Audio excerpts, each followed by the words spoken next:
Religion versus grace. The very title of this message may seem too common because most of people nowadays are bound by religion, but sadly they do not know they are in bondage, and worse than this, they do not know what true grace really is.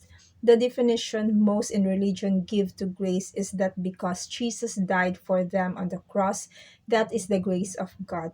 Of course, this is true, but in no way defines what grace really is. Religion cannot properly define grace because the very essence of religion is meant to nullify grace. Religion defined as a group of people who are doing things within themselves to please God. Actually, the believer with himself can do nothing to please God on his own. If the believer does not know that Christ lives in him as his life and he is not allowing his power and life to do what must be done, then it is all self effort. In time, this believer, even though he has Christ in him, will come to the end of himself and wonder what God is doing. The grace of God is total, it needs nothing from us for it to work. However, religion will not cease to hold its power over the believer and will continually put the believer to some new task in order for the believer to feel worthwhile.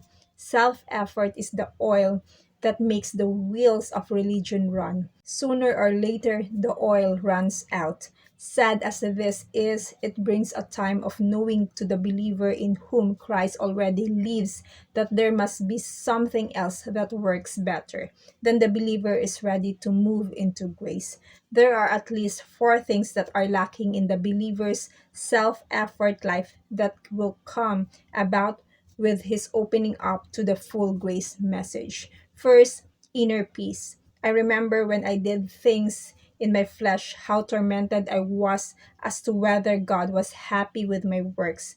The Israelites were great workers for God, but he swore that some would enter into his rest. How necessary is this message today? Second, satisfaction. When anyone comes to full grace, he has ended his search for more of God. By the birthing, he realized that there is no more. He is birthed by the Father and is his for eternity. This is satisfaction. Third, harmony. When a believer receives a revelation of Christ as his life, for the first time, he has a feeling of who he really is. Christ in him completes his life and he now rests in God's original creation of himself. Most believers, even those in religion, have neglected the Christ in them and their disharmony will surface in time. Fourth, freedom. Religion can never provide ultimate freedom. This comes only in grace. Religion boxes to keep all its believers in. If a believer wants to move on in the Lord, he cannot get out of the box. The walls of the boxes are doctrine, membership, law, and man made legalism. Grace places none of these demands upon born again believers. Remember, Christ is the Alpha and the Omega, the beginning and the end of our search to know God. Christ is the allness of God, and after He is revealed in the believer, there is no other thing to search for.